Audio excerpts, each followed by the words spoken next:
जय हिंद, नमस्कार। कैसे हैं आप सब? आशा करते हैं आप सब स्वस्थ होंगे, मस्त होंगे। हाल ही में एक नया खबर आप सबों के बीच सोशल मीडिया के माध्यम से देखने को मिलता होगा, जिसमें अरावली पर्वत पर्यावरण के लिए एक बहुत गंभीर मामला बना हुआ है।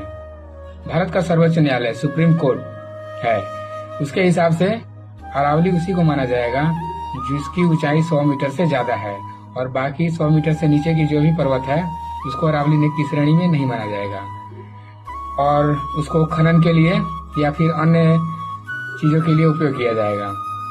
इसके साथ साथ विशेषज्ञों का मानना है कि अगर ऐसा हुआ तो 90% अरावली पर्वत अपने श्रृंखला से अलग हो जाएगा। इस वीडियो के माध्यम से जानते हैं कि अरावली पर्वत श्रृंखला को बचाना क्यों जरूरी। अरावली पर्वत श्रृंखला को बचाना केवल पर्यावरण का मुद्दा नहीं है, बल्कि यह उत्तर भारत के करोड़ों लोगों के जीवन से जुड़ा हुआ अस्तित्व का सवाल है। इसे दिल्ली एनसीआर के लिए फेफड़ा और थार मरुस्थल के लिए बहुत बड़ा रक्षक माना जाता है।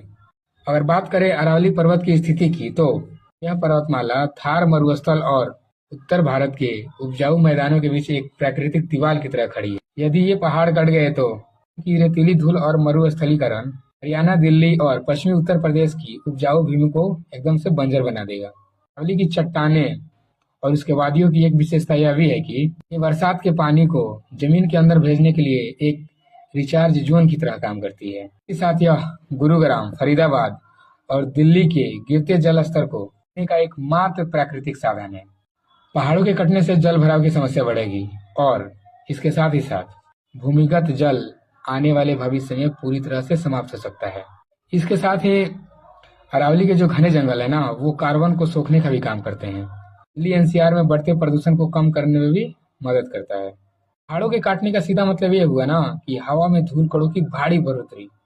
अरावली पर्वत कई दुर्लभ प्रजातियों का घर भी है। इसके साथ ही सैकड़ों अन्य प्रकार के प्रवासी पक्षी और जंगल कटने से ऐसे इलाकों में आने की संभावना है। इससे मानव और वन्य जीवों के बीच संघर्ष का बढ़ना एकदम तय है। अरावली पर्वत के होने का कारण एक फायदा यह भी है कि स्थानीय तापमान को नियंत्रित करने में मदद मिलती है। इन पहाड़ों के धीरे धीरे गायब होने से गर्मियों के दिनों में हीट वेव का प्रकोप बहुत तेजी से बढ़ेगा।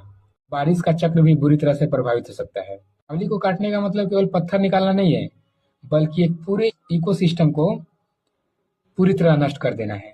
आइए हम सभी मिलकर अरावली पर्वत को बचाने के लिए एक आवाज बने और हम अपने आने वाले भविष्य को सुरक्षित रखें। धन्यवाद। जय हिंद।